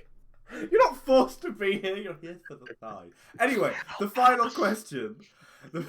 Please, oh my god. Is there anything that you've not seen on the stream that you would like to see, or is there anything you want to see more of on the stream? Mine is obviously my thighs, but I guess you guys have a different opinion. No. For me, I would like at least one boss battle with people who are with more than one mech that kind of our level, just so those boss fights we get the juxtaposition. That would be my one thing that I would like to see in the rest of the show. Anyone else? Yeah, fair enough. I'm trying to I'm think. gonna now double back completely on my previous point. I want more loot. the book has lots of weapons, and we've only got a few episodes left. I'd like to. I don't want to personally, but I'd like to see other people swap weapons out and see what different things do. Yeah, there were quite a lot of optional rules and stuff and extra bits in the mission manual, weren't there? Yeah. It's like I've made a few up and stuff like that. So maybe getting some. We have seen the more. chainsword. Yeah. I've got Yeah, chainsword right now. Chainsword. That big bad boy. I have adopted one optional rule weapon, which was dual light something weapons, which where the fuck are they? Dual light beam swords. Beam swords, yeah. Yeah, dual being it plus 2 damage, but it didn't give you an extra attack. So, I'm wondering if still counted as light. Sorry, So now Jake. I'm missing an arm. That's going to be fucking awkward. So Yeah. Yeah. At some point. Get a new and better one. Jordan, what were you just trying to say? Black Centipede. Go on. Sorry. Yeah, I was going to say maybe it'd be interesting to see a mission, because up until now we seem to have had a lot of just fights, whereas a mech comes along and we just fight it and go away. It'd be interesting to have a sort of maybe a mission where it was there was another objective we had to complete, and that there was someone there in our way. They're not the main objective, something else is. And it'd be interesting so instead of just throwing all of our energy that we've got into fighting something, Addison's leaning into his mic. Get the fuck out of my head. Get out of my head. I mean, we did, you know, we did go and find a portal in the middle of an asteroid, and then just ignored it. Yeah. I No, mean, we there was landed on also the asteroid, right? a massive black tentacle boss Different wrapped around asteroid. our ship, and we decided to scrape it off instead of, you know. And that's why I think, like, again, I think this is a testament to you, Addison, and how you sort of say, we've been saying that there've been a lot of successes, and you've been saying that we kind of fight as a team. But I think that it's a testament to you when we have an idea, we have a discussion, and then you go, actually, no, you're not just shooting our ideas down. Like when Ben's like, oh, I'm going to shoot the walls of these teleporting chamber to try and hit. You're not just like, oh, no, you can only target the thing. Yeah. You're like, no, actually, Yeah. that sounds like it would be I feasible. really feel like I can do anything. I'm almost tempted to be that dickish player and just see how far I can push it. How many thing is- chickens can I attach to my mech? I'm gonna next week. Tune in next week, everyone, where Nade hails Husqvarna and Vasilia nukes it. Let's find out. Fuck yeah. But yeah, no, I do get that. I'm really bad for that in my D&D games as well. Like, if the character goes, "Can I do that?" I'm usually like, "Yes," because it sounds fucking cool. That is genuinely that is literally my thing. Is like, if they ask me if they can do something and I think it's cool, we're fucking doing it, boys. Like, Oh yeah. Like that. It's like I think it's one of those mentalities of what do I like? Is there a feasible way that can be done using skill rolls or using whatever like class features or whatever? Like, and I just think if there is a way it could be done, why not? It's might be difficult. it's about trust between players and the GM, and everyone's wanting to make a story and not to win. Like, there's many times that we could have cheesed things based on the things we've been given or what we've been told, and we haven't chosen not to do this. It's just the fact that it hasn't even come to mind. Like, I'm sure I could have utilized my pit crew to do a number of things. I heavily could have utilized my ties to, you know, the galaxy's biggest, you know, armies of, you know, of the Neos Dominion. I could be like, oh, there's a big thing wrapped on the ship. Yo, Husqvarna, can you just turn up here and kill this thing for us? Thanks. Like, you know, there's things that all of us could have done, and it's about wanting to tell a story together that you don't even think about doing those things. You do the thing that's the most dramatic for the story. Yeah. More fun. Right. Far more fun. We all work Any well more together. questions before everyone gives like their sign off for the night? Can we What's see the other thigh side again? look like, Ben? Yeah, see the other one. I've been told by my mod that we're not allowed to see the thigh Can we again. see the other thigh? Yeah, she said the thigh. She didn't say the other thigh. Yeah. I think they would take offence to me showing either thigh, but No. Tempest, if you look away real quick, there it Oh, is. yeah. Hello, Oh, it boys. looks so different. That's really different. Guys, have you ever seen both thighs at the same time? I think you've only got one leg. There is no way I can show that's both of these strangely thighs. topical. That's strangely topical. I was gonna ask a question as a games master before we left. I'll put the thigh away so you can ask a serious question. Go ahead. So one of the things that I wanted to ask you was like, is there anything like story wise or politically or setting wise that you want to explore that I've like either glossed? Do you feel like I've glossed over everything and you've been like, why the fuck haven't we? There's another group, right? Yeah. That There's the Terran Collective, the Aeons, and you guys as the Neos Dominion. I thought there was another one. No, it's those No, three. Three of us. Some, Okay, like, the other thing I'd two of like to them- see then. Two of them got into a sort of a civilization and then a civil war. That's Yeah. our pair, the Terrans and the Neos, yeah. And then Yeah, the Neo. Aeons disappeared, and then they magically returned sometime later Yeah. with shitloads of tech and started kicking shit out of everybody. I assume there's like worlds with settlements on and cities and stuff like that. Yeah, there is. That could be interesting. Yeah. Whether we're Maybe fighting in a that's- city or just visiting. I mean, we're currently, you know, strapped for supplies. I'm sure that Yeah, would be a we could probably do no-brainer. with visiting our planet and Urban combat is a big part of this, but I didn't know. well, for urban Yeah. combat so far we've had space combat and wilderness combat, I guess. So Yeah. Planet yeah, combat?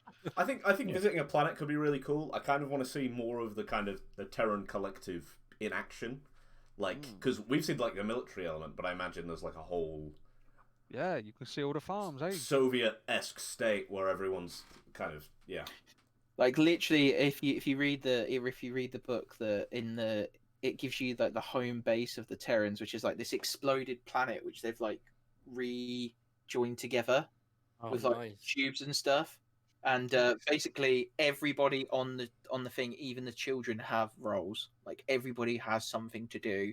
Like Yes, child labour, the best kind of labour. like the kids go to school, and then they'll help with whatever their like cool their thing is. They're almost like apprenticed straight out. So, yeah, I do want to look at like, so the two main things I want to look at are missions where defeating an Aeon isn't the primary objective. But that's kind of big. The one I have planned is kind of big, so I don't know if that's like a season finale thing or something. And the last one, it was like going and visiting like a settlement, and I didn't know. I was literally going to coin flip it and see what settlement it was. Like, do you land like on a Terran Collective settlement where you're kind of like really welcomed and everything, or do you arrive in like Neos where people are like, oh, like, we don't like these people. They've been killing us for a while. Like, so yeah. But no, those are good points. Thank you. I appreciate it. I think it's all going to depend on what we need to go for the place for. We're not going on holiday, right? We would only go to a planet if we needed something. So whether it's food supplies we need, we're probably more likely to go to a Terran settlement. If we need mechs and parts and fuel and things like that, I think we're more likely to visit a Neos Dominion settlement. Both of which provide pretty cool roleplay scenarios, because either I'm going to be fucking hated, or these lot are going to be fucking hated. I think, and I think Vasilio just go and visit a museum. The old Colossus there. So, but yeah, no, fun. Thank you very much for your kind words and your feedback, guys. I do appreciate it. I will use it. Thank you for the game so far. Thank you for the game so far. It's been excellent, my man. Yeah, I'm loving it. Right, I will now do the host. I'll take them back. Host responsibilities. No, quick, get it off him. I've got him, boys. We will do sign off. So we will start. We will start as always with our easiest of the sign offs and the plugs, but maybe not because he's high as a kite right now.